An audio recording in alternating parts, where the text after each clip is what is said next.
Dear students, আসসালামু আলাইকুম রহমতুল্লাহি বারাকাতু। আলোচনা করব কমপ্লিটিং সেন্টেন্স নিয়ে। শুরু করেছি আজকে, এটা ধারাবাহিকভাবে সলভ করানো হবে ইনশাআল্লাহ। দেখো, complete the following sentences with suitable clauses or phrases. এটা তোমাকে দেয়া থাকবে। কমপ্লিটিং সেন্টেন্সে সবচেয়ে বেশি মার্ক, অর্থাৎ গ্রামারের যে 60 মার্কস আছে তার মধ্যে 10 মার্ক এই কোয়েশ্চনে, বাকি প্রত্যেকটাতে 5 মার্ক নতুবা 7 মার্ক। সো তোমাকে অবশ্যই এটাতে খুব বেশি ফোকাস দিতে হবে। দেখো তারপরে কি, সুইটেবল ক্লোজেস অ্যান্ড ফ্রেজেস। প্রথম প্রশ্ন হচ্ছে ক্লোজ কি আর ফ্রেজ কি। ক্লোজ হচ্ছে সেই বাক্যাংশ যেখানে একটা সাবজেক্ট থাকবে এবং একটা ভার্ব থাকবে, কিন্তু ফ্রেজ কি, ফ্রেজ হচ্ছে তা যেখানে না থাকবে সাবজেক্ট, না থাকবে ভার্ব। ভালো করে খেয়াল করতে হবে। ওকে, এখন নর্মালি এই কোয়েশ্চেন হয় কি, এরকম কোয়েশ্চেনে তোমার বেসিক্যালি হচ্ছে অর্থের সাথে ম্যাচ রেখে 2-3টা দে। অর্থের সাথে যেখানে কোনো রুলস থাকবে না, তুমি নিজ থেকে নিজের ব্রেন ইউজ করে 2 থেকে 3টা অর্থের সাথে ম্যাচ রেখে দিয়ে দিবা।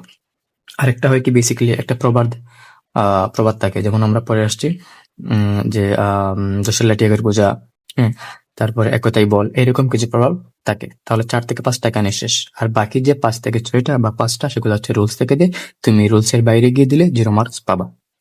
দেখো আমরা একটু আমাদের কয়েকটা রুলস এখানে লেখা আছে যেগুলো আমাদের আলোচনা করতেই হবে। তো আমরা শুরু করি। দেখো,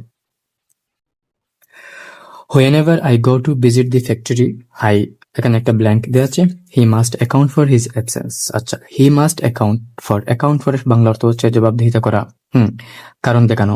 he must account for his absence, তাকে অবশ্যই জবাবদিহিতা করতে হবে তার অ্যাবসেন্সের জন্য, বা সে যে অনুপস্থিত থাকে জন্য। আচ্ছা, আমরা একটু শুরু করি।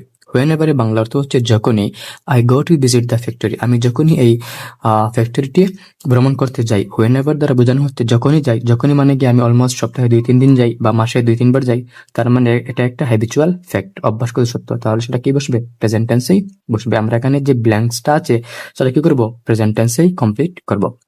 তাহলে whenever I go to visit the factory, যখনই আমি ফ্যাক্টরি পরিদর্শন করতে যাই, তারপরে তোমাকে হিন্ট দেওয়া আছে যে তাকে তার অনুপস্থিতির কারণ দেখাতে হবে। তার মানে কি, কাউকে না কাউকে আমি অনুপস্থিত পাই। এখন নর্মাল যে ওয়ার্কার, তাকে অনুপস্থিত পেলে তো ডাজন্ট ম্যাটার। ইম্পর্টেন্ট, কাউকে না কাউকে সে অনুপস্থিত পায়, অথবা সে কাউকে পায় না। হয়তো তুমি পজিটিভলি বললে বলবা যে আমি অনুপস্থিত পাই, আর নেগেটিভলি বললে বলবা যে আমি একজনকে সেখানে পাই না। দুইটাই অনুপস্থিত অবশ্য। সো আমি দিতে যাচ্ছি যে আমি তাকে খুঁজে পাই না। তাহলে আমি দিতে যাচ্ছি I don't find the manager. MANAGER, manager. তাহলে কি হলো? বা সুপারভাইজার, আমি সুপারভাইজারকে খুঁজে পাই না। এটা হচ্ছে অর্থের সাথে ম্যাচ করে, এখানে কোনো রুলস নাই। ওকে, 2 নম্বরটা দেখো, you are now sick, call me in case. You are now sick, তুমি এখন অসুস্থ, call me in case. In case কি? ইন কেস শব্দের বাংলা অর্থ হচ্ছে, দেখো আমি তোমার জন্য লিখে রেখেছি, ইন কেস হচ্ছে যে যদি এমন হয়। কেমন হয়?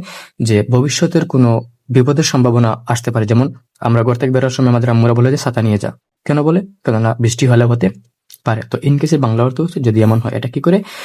ইন কেস থাকলে কোনো সেন্টেন্স আমাদেরকে সলভ করতে হবে সাবজেক্ট এবং প্রেজেন্ট টেন্স দিয়ে। কেন প্রেজেন্ট টেন্স? কেননা ঘটনাটি পরে ঘটবে। হ্যাঁ, সিম্পল ফিউচারে, তো সিম্পল ফিউচারকে আমরা মাঝে মাঝে কি প্রেজেন্ট টেন্স দিয়ে কনভার্ট করতে পারি। তাহলে কি বসবে? Subject plus present tense. এখন থেকে কি হতে পারে এখানে, যে ইউ আর সিক নাও, তুমি এখন অসুস্থ, কল মি, আমাকে কল করো, ইন কেস যদি এমন হয়, ইউ সাবজেক্ট কি হবে তাহলে? You need any help, you need any help, যদি এমন হয় তোমার কোনো দরকার পড়ে, আমাকে তুমি কল করো। তুমি দিতে পারো you in case you feel weak, in case you need anything, অথবা in case you need any help, দুইটাই হয়ে যাবে। তারপরে দেখো, she confessed that something so he pardoned her. খেয়াল রাখতে হবে এই সেন্টেন্সের কনটেক্সটটা কি। সো হি পারদন্ড হার, তাকে ক্ষমা করে দিল। তাহলে এখানে কেউ না কেউ দুঃস্বীকার করেছে। শি কনফেসড মানে কি? দুঃস্বীকার করা। দ্যাট, এখন প্রশ্ন হচ্ছে দ্যাট কি? দ্যাট হচ্ছে কেউ কোনো কিছু বলেছে, স্বীকার করেছে, কোনো কিছু ভেবেছে, চিন্তা করেছে, এইরকম ক্ষেত্রে আমরা তার যে এক্সপ্রেশনটা, সেটা আমরা প্রকাশ করার জন্য দ্যাট ইউজ করি। তাহলে দ্যাটের পর নর্মালি নাউন ক্লোজ বসে। সো খুবই সিম্পল, এখানে সাবজেক্ট প্লাস ভার্ব বসবে। খেয়াল রাখতে হবে যে সাবজেক্ট তাহলে সে বসবে, আর ভার্ব কি, এখানে দ্যাটের আগে যে ভার্বটা আছে পরবর্তীতে সেম একই রকম একটা ভার্ব বসবে। তাহলে শি কনফেসড, সে স্বীকার করলো যে, আমি দেই তারপরে বুঝাচ্ছি, সে কি স্বীকার করলো? That she was guilty, GUILTY, guilty. সে স্বীকার করলো যে সে দোষী ছিল, তাই তাকে ক্ষমা করে দেয়া হলো। এখন স্বীকার করলে কিন্তু মানুষ ক্ষমা করে দেয়। তুমি চাইলে এখানে she was guilty না দিয়ে দিতে পারো she had broken the glass, হ্যাঁ she had made a mistake। এখন হেড কেন দিবা? তুমি চাইলে হেড দিতে পারো, না হলে এই যে পাস্ট আছে সিম্পল পাস্ট দিলেও তোমার হয়ে যাবে। আমি চাচ্ছি এখানে she was guilty দিতে, তুমি দিও she had made a mistake, she had lied, so pardon her। যেহেতু সে স্বীকার করে ফেলেছে এজন্য তাকে ক্ষমা করে দেয়া হয়েছে। ইট ওয়াজ ভেরি কোল্ড, এটা খুবই ঠান্ডা ছিল। They had to put on warm clothes, put on একটা হচ্ছে গ্রুপ বার্ড, তোমরা খেয়াল রাখবা পুটের পরে অন বসে অফ বসে, ওয়ার্ম ক্লথ সো দ্যাট, এখন রুজ পড়তে হবে। এটা হচ্ছে রুজ থেকে আসছে, ঠিক আছে। রুজটাকে দেখো, রুজটা হচ্ছে যদি এরকম হয় সো দ্যাট অথবা ইন অর্ডার দ্যাট থাকে, কি বলেছি সো দ্যাট অথবা ইন অর্ডার দ্যাট থাকে, তাহলে এদের পরে কি বসবে? আগে কি বসবে তা জানার প্রয়োজন নাই, কেননা সৌদাটা নর্মালি সৌদার থেকে সৌদাটের পরে আসে। তো সাবজেক্টের প্রনাউন বসবে, যেই সাবজেক্ট থাকবে প্রথম সাবজেক্ট তার কি বসবে? প্রনাউন ফর্মটা বসবে। তারপরে ক্যান অথবা কুড বসবে, মে অথবা মাইট বসবে। তারপরে বার্বের বেস ফর্ম, কেন? কেননা গ্রামারের ফিক্স রুলস হচ্ছে মডেলের পরে বার্বের বেস ফর্মই হয়। এরপরে ওই সেন্টেন্সের সাথে ম্যাচ রেখে তুমি একটা অবজেক্ট দিয়ে দিবা। এখন খেয়াল করো, যদি সৌদাটের আগে প্রেজেন্ট থাকে তাহলে ক্যান বসবে অথবা মে বসবে, কেননা ক্যান আর মে হচ্ছে প্রেজেন্ট সেন্সের মডেল। যদি সৌদাটের আগে পাস্ট থাকে তাহলে কুড বসবে অথবা মাইট বসবে, কারণ এগুলো হচ্ছে পাস্ট সেন্সের মডেল। তো রুলস কি? সাবজেক্টের প্রোনাউন ক্যান অথবা কুড অথবা মে অথবা মাইট এবং ভার্বের বেস ফর্ম এর সাথে ম্যাচ রেখে আমরা একটা অবজেক্ট দিয়ে দিব। তাহলে দেখি আমরা কি দিতে পারি, কি দিতে পারি। ইট ওয়াজ ভেরি কোল্ড, এটা খুবই ঠান্ডা ছিল। দে হ্যাড টু, তাদেরকে করতে হলো। হ্যাভ টু মানে হচ্ছে করতে হবে, আর হ্যাড টু মানে হচ্ছে করতে হলো। To put on warm cloth, তাদেরকে উষ্ণ কাপড় পরতে হলো। সো দ্যাট, যাতে। দে তো হচ্ছে সাবজেক্ট, এটার কি প্রনাউন ফর্ম হচ্ছে দে। তাহলে সো দ্যাট দে, আমি একটু লিখতেছি so that they. They had to যেহেতু পাস্টে, তাহলে আমরা কি নিব? কুড অথবা মাইট। আমি মাইট নিচ্ছি। সো দ্যাট দে, MIGHT মাইট। তুমি বলো তো কেউ গরম কাপড় কেন পরে? যাতে তার ঠান্ডা না লাগে, নেগেটিভ। তাহলে so that they might not, might not.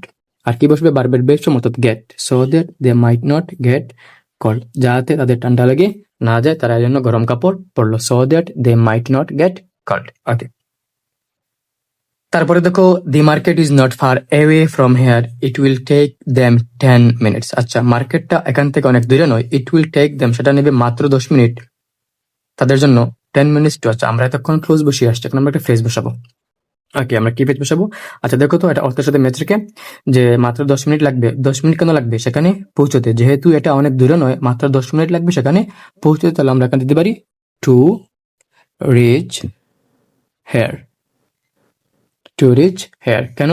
এটা কোন ধরনের ফ্রেজ? তাহলে এটা হচ্ছে ইনফিনিটিভ ফ্রেজ। কিভাবে? টু হচ্ছে টু প্লাস বিয়ন হচ্ছে ইনফিনিটিভ, সাথে একটা এক্সট্রা ওয়ার্ড আছে, তাহলে এটা একটা ইনফিনিটিভ ফ্রেজ। তুমি সিম্পলি টু রিচ দিলেও তোমার হয়ে যাবে।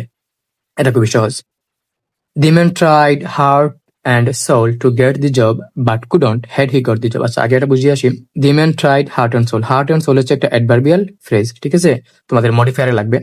টু গেট দি জব, লোকটি কঠোর পরিশ্রম করলো, মনে প্রাণের চেষ্টা করলো চাকরিটি পেতে, বাট পেল না। Had he got the job. আমরা এখানে রুলস নিয়ে আলোচনা করবো। কি আলোচনা করবো? দেখো, কন্ডিশনাল। কন্ডিশনাল কি? কন্ডিশনাল হচ্ছে এমন কিছু শর্তমূলক বাক্য যেখানে কিছু শর্ত থাকে এবং সাথে সাথে সেই শর্ত পূরণ হলো ফলাফল দেখানো হয়। তো থার্ড কন্ডিশনাল হচ্ছে এমন একটা কন্ডিশনাল যেগুলো সম্পূর্ণ অবাস্তব, মানে হওয়া পসিবল না। সেখানে কি থাকে অ্যাকচুয়ালি? ইফ প্লাস সাবজেক্ট থাকে, প্লাস হেড থাকে, প্লাস বিথি থাকে। আমরা জানি হ্যাভ হ্যাজ এর পর হলো বিথি বসে, প্লাস একটা অবজেক্ট থাকলেও থাকতে পারে। আমাদেরকে কমপ্লিট করতে হবে উড কুড মাইটের পরে হ্যাভ দিয়ে। Would have, could have, might have, যার বাংলা অর্থ হচ্ছে হতো, করতাম, পারতাম। প্লাস বি3 যেন না, হ্যাভ এর পরে অলওয়েজ বি3 বসে। বি3 আর সাথে একটা অবজেক্ট। আমি তোমাদেরকে একটু ভালো করে বুঝিয়ে দিই। পরীক্ষায় normally if plus subject plus head plus বি3 থাকে না, পরীক্ষায় থাকে হেড প্লাস সাবজেক্ট প্লাস বি3। সো ইফ আর সাবজেক্ট আর হেড আর বি3 যেই কন্ডিশনাল, শুধুমাত্র হেড প্লাস সাবজেক্ট প্লাস বি3 সেম একই কন্ডিশন না। তো হেড প্লাস সাবজেক্ট প্লাস বি3 প্লাস এখানে একটা অবজেক্ট থাকবে, তোমাকে কি করতে হবে? এই সেম রুলস ফলো করেই পূর্ণ করতে হবে। অর্থাৎ তুমি দিবা উড হ্যাভ, কুড হ্যাভ অথবা মাইট হ্যাভ প্লাস বি3। আমরা সলভ করি, যেহেতু সময় আমাদের কম, আমি বাংলা বলে দিচ্ছি। Had he got the job, সে যদি চাকরিটি পেয়ে যেত, সে যদি চাকরিটি পেয়ে যেত, তাহলে সে কি করতো? সে কিন্তু পায় নাই, তাহলে অবাস্তব। তাহলে সে কি করতো? He would have help, would have পরে তো হেল্প বসবে না, কেন হ্যাভ আছে, তাহলে হেল্প বসবে। সে he would help, helped, HELPED helped his family, সে তার পরিবারকে সাহায্য করতো। দেখো কিভাবে বাস্তব, সে চাকরিটা পেয়ে গেলে পরিবারকে সাহায্য করতো, তাহলে পায়ও নাই, সাহায্য করতে পারে নাই। ওকে, সো রুলসটা কি, পরীক্ষায় থাকবে তোমার head he got the job, তাহলে হেড হচ্ছে হেড, তারপরে সাবজেক্ট, তারপরে হচ্ছে বৃত্তি, তাহলে হেড প্লাস সাবজেক্ট প্লাস বৃত্তিও কি, আর দি জব তো হচ্ছে অবজেক্ট, তাহলে হেড সাবজেক্ট বৃত্তি অবজেক্ট, সেটা হচ্ছে থার্ড কন্ডিশন না। ওকে, তারপর কি বসাতে হবে, উড হ্যাভ, কুড হ্যাভ বা মাইট হ্যাভ, তারপরে অবশ্যই অবশ্যই বৃত্তি, so he would have help the his family, সে চাকরিটা পেয়ে গেলে তার পরিবারকে সাহায্য করতে পারতো। Though he were thirsty, sorry though we were thirsty, যদিও আমরা পিপাসার্থ ছিলাম। আমরা এখন দ এবং অল দ রুলসটা একটু আলোচনা করবো। দ অল দ খুবই সহজ, এটা কমপ্লেক্স সেন্টেন্সের। The all the subject plus বার প্লাস অবজেক্ট থাকে, তারপরে দ অল দ থাকে আমাদেরকে কমপ্লিট করতে হবে সাবজেক্ট প্লাস বার প্লাস অবজেক্ট দিয়ে, খুবই সহজ। তো খেয়াল রাখতে হবে দ অল দ এর আগে যদি পাস্ট টেন্স থাকে, পরেও পাস্ট টেন্স, আগে যদি প্রেজেন্ট টেন্স থাকে, পরেও কি প্রেজেন্ট টেন্স, এটা খুবই সহজ। তো আমরা একটু দেখি এখানে কি করা যায়, আমি বাংলা বলে দিচ্ছি। আমাদেরকে খেয়াল রাখতে হবে এই সেন্টেন্সে অন্য কোনো কনটেক্সট আছে কি না। হ্যাঁ আছে, দি ওয়াটার অফ দি বোতল ওয়াজ নট পিওর। ভালো করে খেয়াল করো, আমরা যদিও পিপাসার্থ ছিলাম, কিছু একটা বসবে, তারপরে বলা হচ্ছে এই বোতলের পানিগুলো কি ছিল না, পরিষ্কার ছিল না। তার মানে আমরা পিপাসার্থ থাকলেও কিন্তু আমরা কি করবো না, অপরিষ্কার পানি পান করবো না, কেননা পানির উপর নাম জীবন। আমরা প্রয়োজনে না খেয়ে থাকবো, কিন্তু আমরা অবশ্যই পিওর ওয়াটার আমরা ড্রিঙ্ক করবো। সো আমরা যদি পিপাসার্থ ছিলাম, উই ওয়ার, তাহলে দ এরপরে কোন বার, পাস্ট, আমরা অবশ্যই কোন টেন্স, পাস্ট টেন্স, আমরা কি করবো, অবশ্যই পাস্ট টেন্সই নিব। তাহলে আমরা এখানে নেওয়ার ক্ষেত্রে খেয়াল রাখবো, এখানে হিন্ট কি দেওয়া আছে, হিন্ট দেওয়া আছে আমরা পানি পান করি নাই, তাহলে আমরা এখানে একটা নেগেটিভ সেন্স নিব। তাহলে দো উই ওয়ার থার্স্টি, আমরা যদি পিপাসার্থ ছিলাম, we didn't, we did not drink the water, আমরা পান করলাম না কোন water, we did not drink the water, শুধুমাত্র এতটুকু বললে চলবে, কেননা পরে বলা আছে দি ওয়াটার অফ দি বোতল, অর্থাৎ পানিটা বোতলেই ছিল, এতটুকু বললে হয়ে যাবে, we did not drink the water of the বোতল। তুমি চাইলে এখানে একটু সেফার জন্য দিতে পারো of the B double O, sorry B O double T L E, বোতল, আমরা কি করলাম না, বোতলের পানিগুলো পান করলাম না।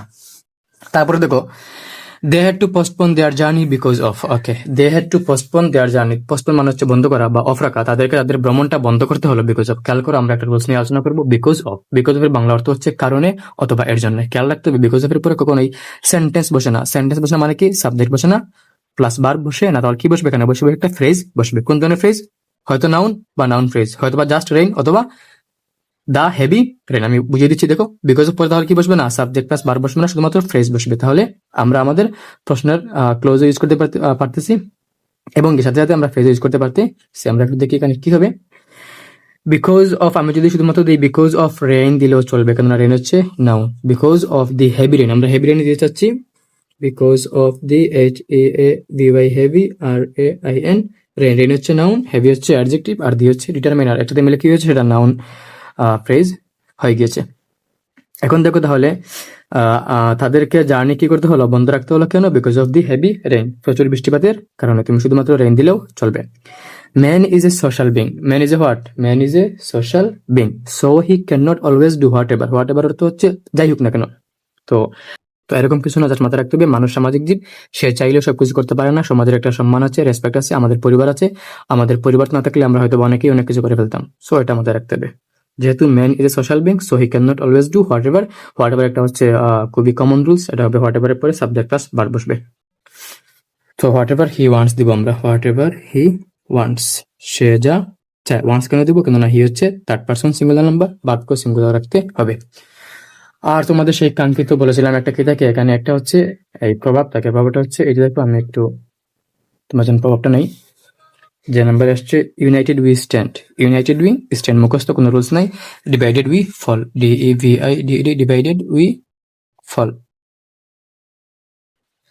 তো এই হচ্ছে তোমাদের কম্পারিং সেন্টেন্স, যেখানে একটা থাকবে হচ্ছে প্রভাব, দুই তিনটা থাকবে হচ্ছে অর্থের সাথে ম্যাচ রেখে, এবং কয়েকটা রুলস থাকবে। আমরা সলভ করেছি যতটুকু পসিবল হয়েছে, আশা করি বুঝতে পেরেছো তোমরা। না বুঝতে পারলে কমেন্ট সেকশনে কমেন্ট করতে পারো, আমি ইন্ডিভিজুয়ালি তোমাদেরকে বুঝিয়ে দেবো। ধন্যবাদ।